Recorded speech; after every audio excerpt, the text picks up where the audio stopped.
మొత్తానికి స్వర్ణాంధ్రప్రదేశ్ పర్యటన ఒక రౌండ్ పూర్తయ్యి రెండో రౌండ్ లో పడ్డామన్నమాట. ఏంట్రా నీలో నువ్వే కొనుక్కుంటున్నావు? అబ్బే ఏం లేదు గురు, నువ్వు సర్వీస్ లో చేరిన తర్వాత నీ అండర్లో నేను హైదరాబాద్ నుండి బందర్లో పడి తిరిగిన జిల్లా తిరగకుండా తిరిగి తిరిగి తిరిగి తిరిగి హైదరాబాద్ చేరుకుంటున్నాం కదా, దాని గురించి. నవ్వు నవ్వుతావు ఎందుకు నవ్వు? చిన్నప్పుడు ఎవడో ఒక సన్నాసి నా చేయి చూసి లోక సంచారం అవుతావు అన్నాడు. దాంతో నేను ఏ విమానం పైలట్లో షిప్ కెప్టెన్ లో అవుతాననుకున్నాను, కానీ ఇలా నీతో పాటు తిరుగుతూ రాష్ట్రమంతా సర్వే చేస్తాననుకోలేదు. ఏడ్చావులే. నిజంగానే ఏడ్చినట్టుంది. డ్రెస్ కిందకు 30 ఏళ్ళు వచ్చినా ఇంకా పెళ్లి కాలేదంటే తెలిసిన వాళ్ళందరూ నన్ను ఆట్ అయిపోయి అనుకుంటారు తెలుసా. అయితే ఓ మంచి అమ్మాయిని చూసి చేసుకోవచ్చుగా. చేసుకోవచ్చు, ఎందుకు చేసుకోకూడదు? కానీ అవకాశం ఏది? ఫస్ట్ బందర్ బస్ స్టాప్ లో అమ్మాయిని చూసి ముచ్చటపడి పేరు అడుగుదామనుకున్నా. అడిగే లోపల ఆదిలాబాద్ ట్రాన్స్ఫర్ చేశారు. అక్కడ ఇంకో సుందరి కనిపించింది, పేరు అడిగా. ఆ అమ్మాయి పెద విప్పే లోపల ప్రకాశం జిల్లా పంపించారు. ఒంగోలులో ఇంకో అమ్మాయి కనిపించింది, పేరు చెప్పింది.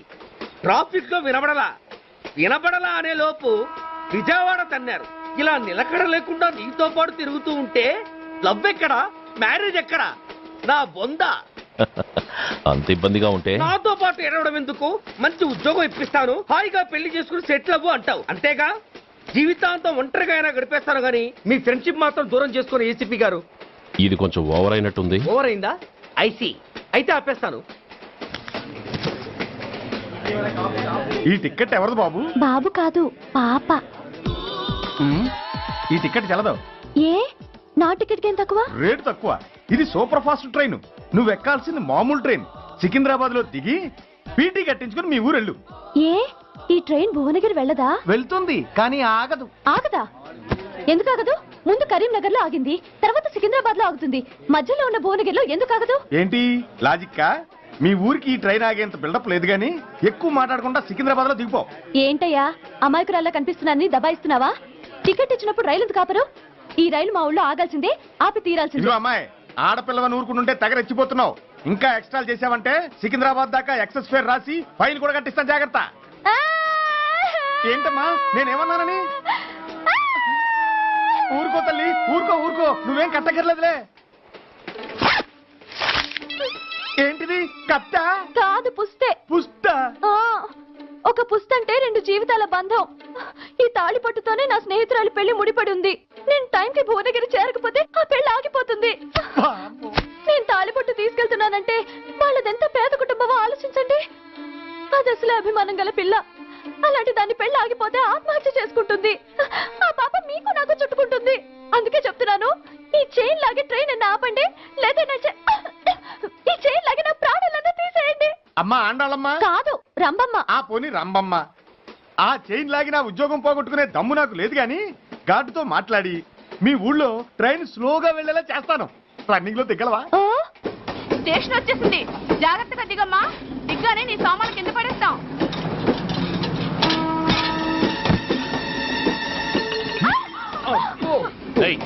అసలు నీకు బుద్ధుందా? రన్నింగ్ లో ట్రైన్ ఎక్కుతున్నావు, పొరపాటున స్లిప్ అయితే? అబ్బో ఏంటి గురు, సహాయం చేస్తే సైరన్ అరుస్తుంది. నీకు అసలు బుద్ధుందా? ఇక్కడ బండి ఆగదని తెలిసి ఆ టీసీ గడి కాళ్ళు గడ్డాలు పట్టుకొని బతిలాడి బండి స్లో చేయించుకొని దిగితే నేను పడ్డ శ్రమంతా వృధా చేసి నన్ను మళ్ళీ లోపలికి లాగేసి రక్షించినట్టు పోజు కొట్టి పైగా లెక్చర్లు ఇస్తావా? కథ అడ్డం తిరిగిందే. ఇదిగో ఈ తాళి పొట్టు నా స్నేహితురాలి పెళ్లి టైంకి అందించడానికి రన్నింగ్ ట్రైన్ నుంచి దిగాను. నువ్వు నన్ను మళ్ళీ ట్రైన్ లోకి లాగేశావు. చూడు, ఈ తాళి ముహూర్తానికి అందకపోయినా, అక్కడ కట్టిన తోరణాలు ఎండిపోయినా, వేసిన అప్పడాలు మెత్తపడిపోయినా, సికింద్రాబాద్ స్టేషన్ లో దిగిన వెంటనే మా బావ కబురు పెట్టి మీ సంగతి తేలుస్తాను, తిరగేసి కొట్టి తిరుపతి చూపిస్తాడు. గురు, మనం హైదరాబాద్ చేరక ముందే ట్రాన్స్ఫర్ చేయించేలా ఉంది. అమ్మా, నీ బావ ఏమైనా రాజకీయ నాయకుడా? కాదు, స్ట్రిక్ట్ పోలీస్ ఆఫీసర్, ఏసీపీ సూర్య. ఏసీపీ సూర్య నీ బావా? ఏ చెవుడా? కాస్త సౌండ్ ప్రాబ్లం, తను వినుంటాడు. ఇంతకీ నీ బావ ఎవరో నీకు తెలుసా తల్లి? ఈయనకేమైనా మెంటలా? కాస్త ఆటైపోయలే. నువ్వేటైపోతే నాకేంటి? ఇదిగో పాయింట్ వచ్చేస్తున్నాను. నువ్వేం చేస్తావో నాకు తెలీదు. ముహూర్తం సరిగా 10:30కి. ఈలోగా ప్లాట్ఫామ్ లో పడిపోయిన నా సామాన్తో సహా నేను భువనగిరి పెళ్లి వారింట్లో ఉండాలి. ఒకవేళ అలా జరగలేదనుకో, చెప్పానుగా మా సూర్యంబాబు గురించి, ఆ తర్వాత మీ ఇష్టం.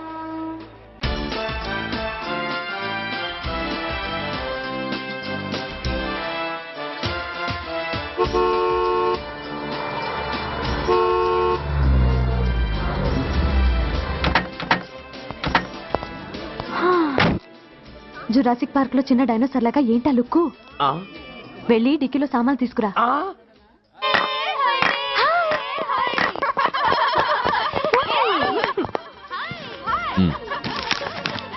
పర్వాలేదు, ఉంచుకో. డిక్కితి. ఏంటి ఇంత ఆలస్యంగా వచ్చావు? సారీనే. అది సరే గాని అతనెవరే? వీడా, వాడ అసిస్టెంట్. మరి అతను? వాడా, మన బాడీ గార్డ్. అవును, పెళ్లి కూతురేది?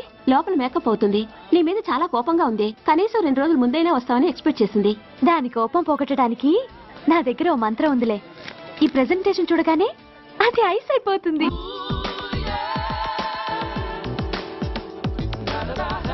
రండి, దాని దగ్గరికి వెళ్దాం. Hi uncle. నమస్తే సార్, వెల్కమ్ సార్. మీకు వైజాగ్ కార్డు పంపించాను సార్. పర్సనల్ గా చెబుదామని ఫోన్ కూడా చేశాను. మీకు హైదరాబాద్ ట్రాన్స్ఫర్ అయిందని చెప్పారు. అక్కడ హెడ్ క్వార్టర్స్ కూడా కార్డు పంపించాను. మీకు అందుతుందో లేదో, వస్తారో రారోనని తెగ టెన్షన్ ఫీల్ అయ్యాను సార్.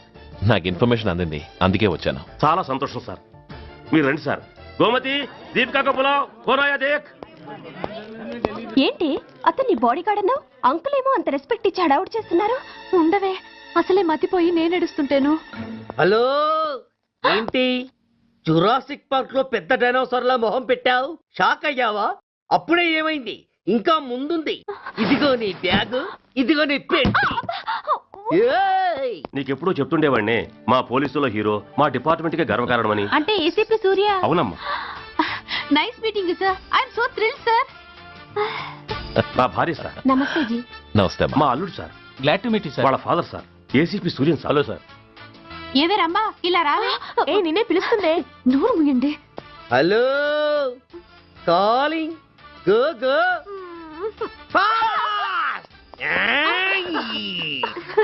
సార్ సార్, రమ్మా అని నా క్లోజ్ ఫ్రెండ్ సార్.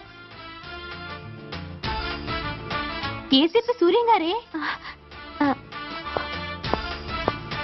బావకి మరదల్ని కొత్తగా పరిచయం చేస్తున్నారేంటి? మరదలా? ఓహో, ఇది పెళ్లి మండపం కాదు, పెళ్లి కూతుళ్ళ ఫ్యాక్టరీ. ఇండియాలో ఉండే పెళ్లి కూతుళ్ళందరూ ఇక్కడే ఉన్నారు. ఇక్కడే ఇప్పుడే ఏదో ఒక అమ్మాయిని సెటప్ చేసుకుంటారు.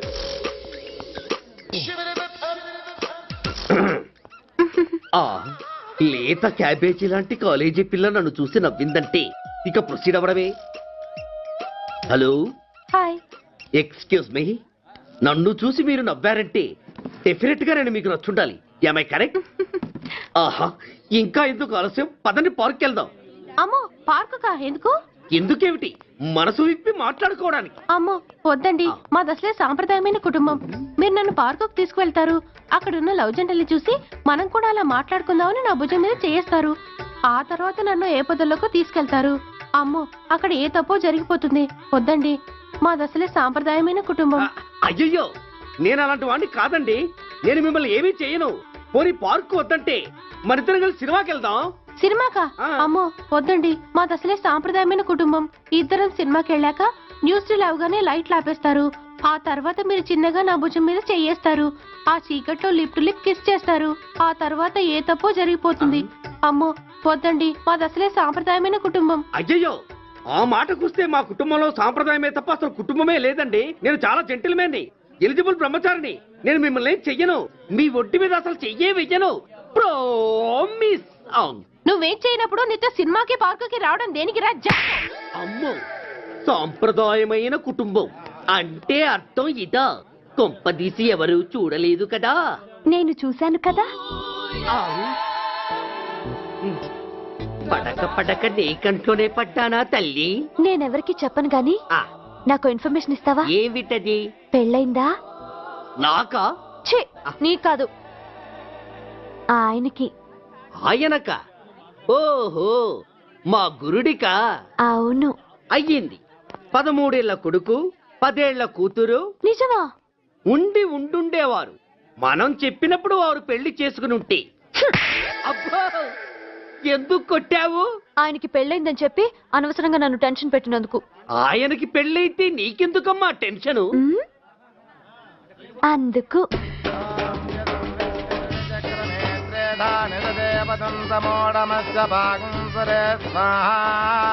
ఓం విష్ణవే స్వాహ, ఓం యజ్ఞాయ స్వాహ, ఓం కేశవాయ స్వాహ, ఓం నారాయణాయ స్వాహ, ఓం మాధవాయ స్వాహ, ఓం అగ్నయే ఎందుకే అలా ఉన్నావు? కష్టాలు వచ్చేసాయి. ఉమ్, ఎవరికే? ఇంకెవరికి? మా నాన్నకి. ఎందుకు? అప్పుడే పోకు, నీతో చాలా పనుంది. ఎవరు? నువ్వా? నేను మొగాన్ని కాదు, నాకు మూడ్స్ రావు. నువ్వు వెళ్ళిపో. Thanks, sorry. కంగారు పడకు సుధా. నా పేరు నీకెలా తెలుసు? ఒక్క పేరే కాదు, నీ జాతకం మొత్తం నాకు తెలుసు. నువ్వు నాకు పని చేసి పెట్టాలి సుధా. పనా? ఏం పని? పెద్ద పనేవి కాదు, చిన్న బ్రోకర్ పని. ఆ? ఎంత ధైర్యం నీకు? ఇంత బతుకు బతికి నన్ను బ్రోకర్ పని చేయబట్టావా? నిన్ను అబ్బా! అయ్యో. ఆవేశపడకమ్మా, బయట వాళ్ళకు కాదు, నాకు నీ గురుడికి మధ్య. ఓహో, గురుడికా? అట్లేసుకుని బతికేవాడిని. ఆడదాని మాటిస్తానంటే నా వీపు మీద అట్లేసుకుంటాడు మా బాసు. నన్ను వదిలే తల్లో. అంటే నో అంటావా? మ్? సారీ అంటాను. ఆ? మ్మ్. సరే, నీ ఇష్టం. ఆ, రేపు మార్నింగ్ 8:30కి టీవీ చూసుకో. ఏ యువర్స్ లవింగ్లీలో మా బాస్ కి లవ్ లెటర్ రాసావా? మ్మ్హ్మ్. నువ్వు నాకు ఆ రోజు 100 రూపాయలు ఇచ్చింది, అవి కొనుక్కొచ్చింది అంతా టీవీలో వస్తుంది.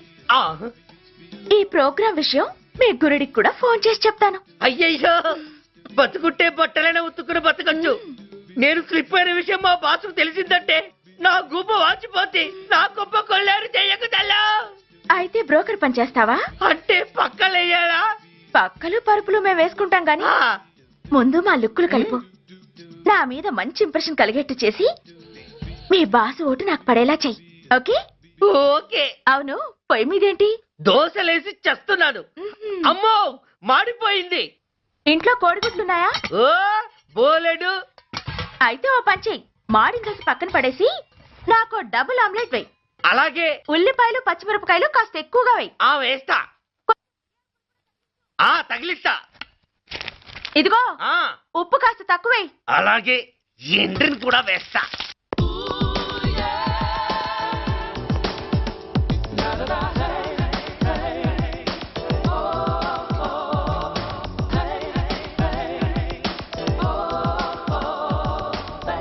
సుధా, ఆహా, తుఫాను వెలిసిందనుకుంటే భూకంపం వచ్చేస్తుంది. ఆ హాల్లో ఎవతది? అదో పెద్ద క్యాసెట్. ఏంటి? అదెవరో నాకు తెలీదు. బాసుని కలవాలని వచ్చింది. ఆయన లేనప్పుడు అడ్డమైన వాళ్ళని ఇంట్లోకి ఎందుకు అలౌ చేస్తావు? ముందు దాన్ని బయట పంపను. అత్తవీతి, ఆవిడ్ని బయటకు పంపించేంత సీను నాకు లేదు తల్లి. ఏ? ఆమ్లెట్ ఇంకా రెడీ కాలేదా? ఆ ఒక్క నిమిషం. ఆ, దాని ఇంట్లో కూర్చోపెట్టిందే కాకుండా ఆమ్లెట్స్ గీమ్లెట్స్ వేసి మర్యాదలు కూడా చేస్తున్నావా? తప్పదు.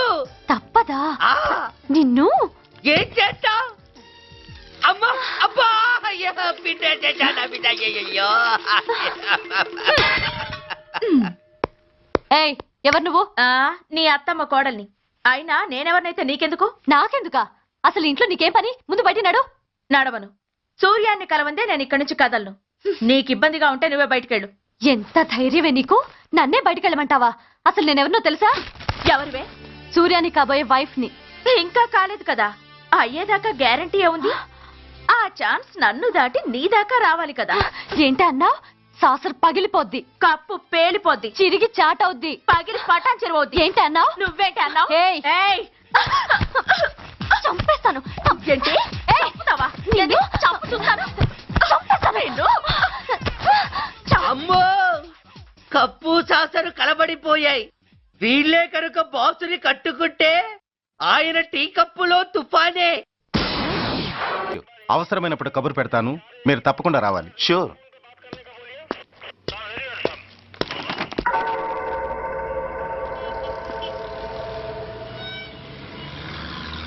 అవును సార్, రిపోర్ట్ ఇచ్చి వెళ్ళాడు.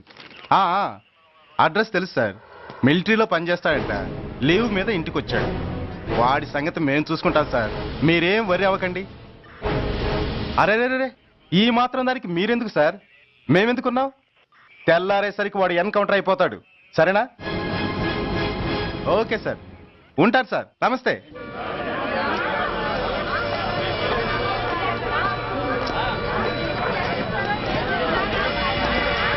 నాన్న, మనం ఈ ఊరొదిలు ఎందుకు వెళ్ళిపోతున్నాం? ఈ ఊళ్ళో కొందరు చెడ్డోళ్ళు ఉన్నారు బాబు. ఎవరు వాళ్ళు?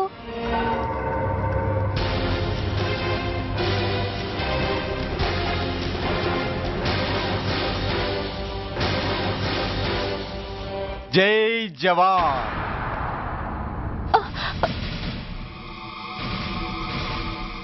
కోర్టుకొచ్చి సాక్ష్యం చెబుతా అన్న మిలిటరీ ఆయన చెప్పా పెట్టకుండా ఊరొదిలి పారిపోతున్నారే. రేయ్, నేను సైనికుణ్ణిరా. వెన్ను చూపించి పారిపోవడం నాకు అలవాట్లేదు. కాకి బట్టలు తొడుక్కొని అలాంటి లుచ్చాల దగ్గర పాకి పనిచేసే నీలాంటి వాళ్ళ పని పెట్టడానికి మళ్ళీ తప్పకుండా తిరిగి వస్తానురా. అంత లేదమ్మా, అసలు నువ్వు ఇక్కడి నుంచి వెళితే కదా తిరిగి రావటానికి. తమ్ముంటే ఆపండిరా. చా రండిరా.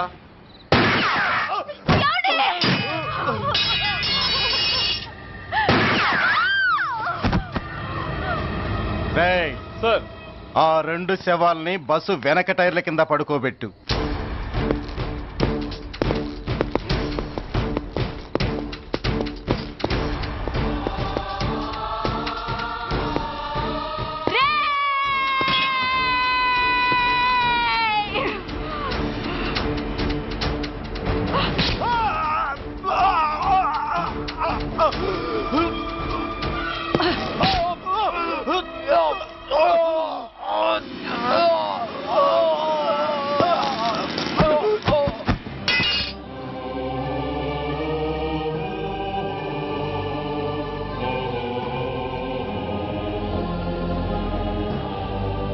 నాకు తుపాకీ ఇప్పించాడు సార్. ఇక్కడున్న పోలీసులందరినీ చంపేస్తాను సార్. వాళ్ళు మంచి వాళ్ళు కాదు సార్. మా నాన్న దేశాన్ని కాపాడే సైనికుడు సార్. మా అమ్మని నాన్నని అన్యాయంగా చంపేశారు సార్ ఈ పోలీసులు. అసలు పోలీసు అనేవాడు బతకూడదు సార్, బతకూడదు. నాకు తుపాకీ ఇప్పించండి సార్, ఇప్పించండి, ఇప్పించండి.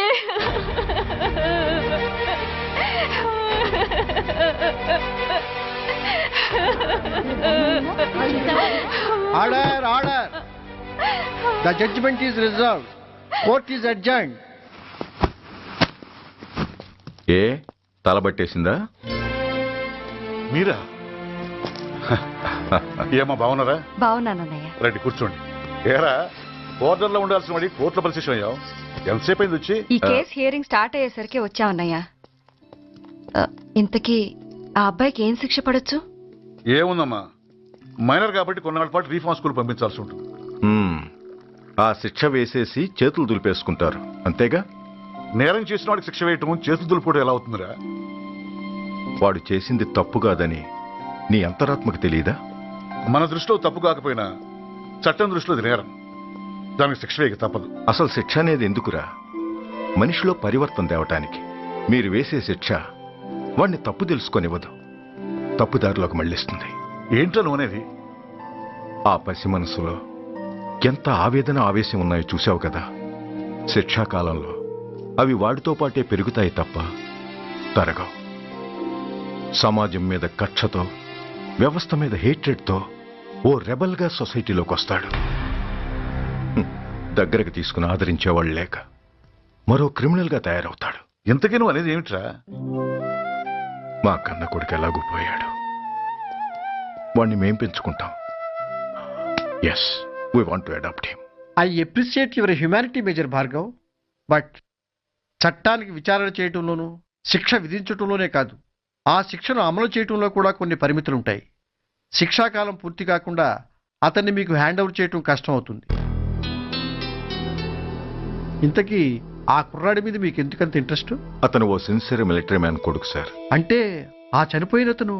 He was my subordinate sir. Oh, I see. Okay, I will do one thing. ప్రస్తుతానికి ప్రొసీజర్ ప్రకారం అతన్ని రిఫార్మ్ స్కూల్కి పంపిద్దాం. ఈలోగా గవర్నమెంట్కి, లా అండ్ ఆర్డర్ డిపార్ట్మెంట్కి స్పెషల్ పర్మిషన్ కోసం అప్లై చేసి వాళ్ళని ఒప్పిస్తాను. ఆ తర్వాత అతన్ని మీరు తీసుకెళ్ళవచ్చు. Thank you very much sir. వస్తాం సార్. మంచిది. మేజర్ గారు, ఆ కుర్రాడిని మీరు ఏం చేద్దాం అనుకుంటున్నారు? ఏ డిపార్ట్మెంట్ అయితే అధికార దుర్వినియోగం చేసి ఓ నేరస్తుని తయారు చేసిందో అదే డిపార్ట్మెంట్లో చేరుస్తాను.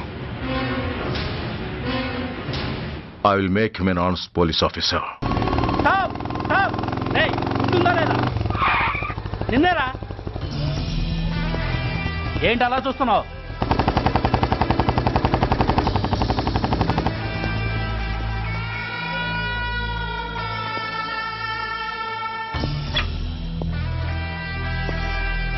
ఏంట్రా ఏంటి మీదకి వస్తున్నావు? ఏమన్నావురా? సిగ్నల్ పడకుండా ఎందుకు వెళ్ళావు?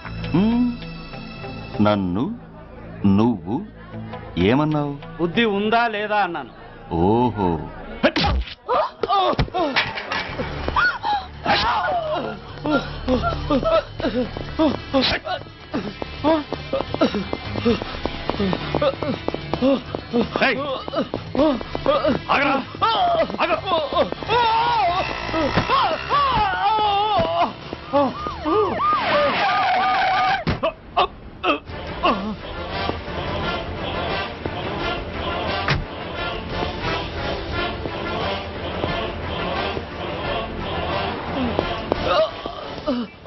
అతని హాస్పిటల్కి తీసుకెళ్ళండి. Drop the knife. కత్తి కింద పడై.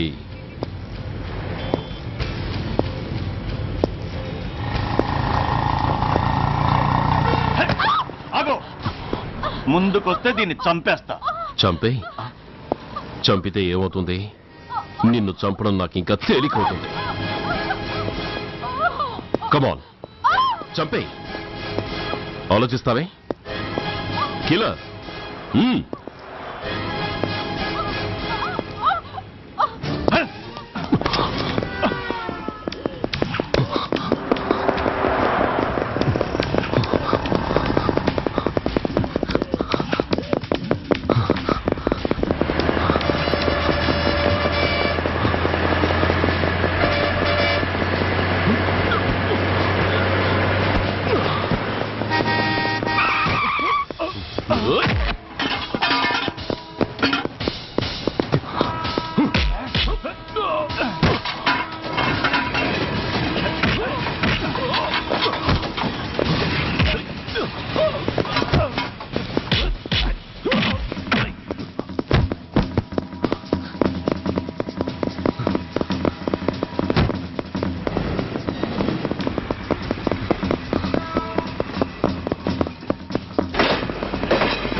విలువలేని యూనిఫామ్స్ ఒంటి మీద ఉంటే ఊపిరాడడం లేదని తీసేశాం సార్.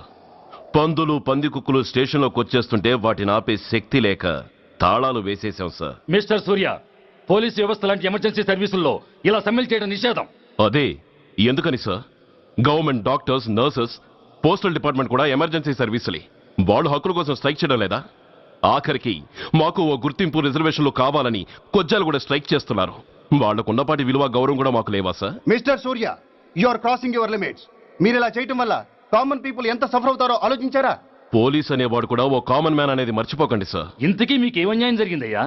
సార్, ఒక ట్రాఫిక్ కానిస్టేబుల్ తన డ్యూటీని సక్రమంగా చేసినందుకు ఒక లుచ్చా పెదవ కత్తితో పొడిచి చంపబోయాడు. వాడిని అరెస్ట్ చేస్తే వాడి బాబెవడో మినిస్టర్ అప్పలనాయుడంట. వాడొచ్చి మన ఊపిరితో సమానమైన ఎఫ్ఐఆర్ని వాడు మందు కొట్టి మూతి తుడుచుకునే ముండకొంగు నలిపినట్టు నలిపి పారేసి అది రాసిన రైటర్ని, డ్యూటీలో ఉన్న ఎస్ఐని, సెంట్రీని కొట్టి దమ్ముంటే నా కొడుకు మీద చెయ్యేసి చూడంట్రా, అడ్డొచ్చిన వాడిని అడ్డంగా నరుకుతానని ఛాలెంజ్ చేసి మరి వాడు కొడుకుని తీసుకెళ్లిపోయాడు సార్. ఇలా ప్రతి అడ్డమైన వాడు వచ్చి దౌర్జన్యంగా ఖైదీల్ని తీసుకుపోతుంటే ఇంకెందుకు సార్ మాకు ఈ వాచ్మ్యాన్ ఉద్యోగాలు? బ్లాక్ లో టికెట్ అమ్ముకునే వాడిని లాకప్ లో పెడితే మున్సిపల్ చైర్మన్ ఫోన్, ఓ రౌడీ విధవను అరెస్ట్ చేస్తే ఎమ్మెల్యే ఫోన్, ఓ రేపిస్ట్ అరెస్ట్ చేస్తే మినిస్టర్ ఫోను. అందరికీ రూల్స్ అండ్ రెగ్యులేషన్స్ ఉంటాయి, కానీ మా పోలీస్ వాళ్ళకి మాత్రం రూలింగ్ లో ఉన్న వాడి మాట వినడం ఒక్కటే రూలు. కాదని ఎదురు తిరిగితే సస్పెన్షన్లు లేదా ట్రాన్స్ఫర్లు. కాకి బట్టలు వాళ్ళ ఇంటి కర్టెన్స్ అనుకునే ఇలాంటి మినిస్టర్స్ ని గుడ్డనోడు తీసి నడి రోడ్డు మీద నడిపించాలి sir. Control your self mister Surya. Control చేసుకోవడానికి ఇది ఆవేశం కాదు సార్, ఆవేదన. ఒక పొలిటీషియన్ కారిడోర్ తీయడానికి పోలీస్ కావాలి. వాడు చేసిన తప్పుడు పని వల్ల కడుపు మండిన అన్నల బుల్లెట్ల గడ్డుగా పోలీస్ కావాలి. ఆఖరికి వాళ్ళ పెళ్లాల బ్యూటీ పార్లర్కి వెళుతుంటే తోడుగా పోలీస్ కావాలి. ఇలాగే కంటిన్యూ అయితే పోలీస్ అనేవాడు పొలిటీషియన్స్ పెంచుకునే వింత జంతువు అనుకుంటారు సార్ ప్రజలు. సార్, ఈ దేశంలో హిందువులకో న్యాయం, ముస్లింలకో న్యాయం, సిక్కులకో న్యాయం ఉన్నట్టే పొలిటీషియన్స్కో న్యాయం, రౌడీలకో న్యాయం, పబ్లిక్కో న్యాయం ఉండేలా రూల్ ఒకటి తీసుకురండి సార్. లేకపోతే మా డ్యూటీ ఏంటో మేమేం చేయాలో మాకే అర్థం కావడం లేదు. రాజకీయం, రౌడీజం షేకెన్స్ ఇచ్చుకుని మమ్మల్ని దద్దమలు చేస్తున్నాయి. మీరేమో రూల్స్ రెగ్యులేషన్స్ అంటూ మా నోళ్లు చేతులు కట్టేస్తున్నారు. అందుకే ఏ రాజకీయ నాయకుడు లా అండ్ ఆర్డర్ లో జోక్యం చేసుకోకూడదని ఈ నిరసన. అంతేకాదు, చట్టాన్ని అవమానించి పోలీసుల్ని కొట్టివెళ్లిన మినిస్టర్ తన కొడుకుని తనే స్వయంగా తీసుకొచ్చి మాకు అప్పగించాలి. మా వాళ్ళని కొట్టినందుకు అతను మా అందరికి క్షమాపణ చెప్పాలి. అతను మంత్రి అయ్యా. తప్పు చేసింది మంత్రైనా మంత్రసానైనా ఒక్కటే సార్. అయితే మీ నిర్ణయంలో మార్పు లేదా? Sorry sir. సారీయా? నేనెందుకు చెప్పాలి సారీ? అయినా అంత టెన్షన్ పడతారు ఎందుకు? 2 రోజులు కడుపులు మారితే వాళ్ళే దిగొస్తారు. వాళ్ళ పరిస్థితి చూస్తే అలా లేదండి, చాలా పట్టుదలగా ఉన్నారు. మరీ అంత నెత్తికెక్కితే వాళ్ళని పీకి పారేసి కాస్త ఒడ్డు పొడుగున్న వాళ్ళని వేసుకుంటాం, అంతేగా? ఏంటే అప్పలనాయుడు, పోలీసులు అంటే పొలాల్లో పనిచేసే కూలీలు అనుకుంటున్నావా? ఈ ఊరోడు పనిలోకి రాకపోతే పొరుగురు నుంచి లారీలో తెచ్చుకోవడానికి వాళ్ళకి వీళ్ళకి పెద్ద తేడా ఉందండి. ఆపోయా, మినిస్టర్ తర్వాత కాస్త డిగ్నిటీ మెయింటైన్ చేయొద్దు. పోలీస్ స్టేషన్కి వెళ్ళి పోలీసుల మీద గుండెలా దౌర్జన్యం చేస్తావా? ఏంటండి, పోలీసులను ఎప్పుడు ఎవడు తిట్టలేదా, కొట్టలేదా? అదేదో పెద్ద పాపమైనట్టు, అదే నేను మాత్రమే చేసినట్టు మాట్లాడతారండి. ఇదిగో, ఊరికే నోరు పారేసుకోకుండా నేను చెప్పేది విను. ఈ రోజు వైజాగ్ సిటీ వరకు ఉన్న ఈ స్ట్రైక్ రేపు స్టేట్ అంతా పైకిందనుకో, అప్పుడు మొత్తం ప్రభుత్వానికి ఎసరు వస్తుంది. ఆ పరిస్థితి కనుక వస్తే నిన్ను పార్టీ నుంచి ఈగ ముక్కను పీకినట్టు పీకి పారేస్తారు. అప్పుడుగా నేను ఎందుకు చెప్పా నీకు అర్థం కాదు. అప్పలనాయుడు గారు, ప్రెసిడెంట్ గారు చెప్పింది కరెక్ట్. ఓటితో పోయేదాన్ని గొడ్డల దాకా తెచ్చుకోవడం దేనికి చెప్పండి? అయితే ఇప్పుడు నన్ను ఏం చేయమంటారు?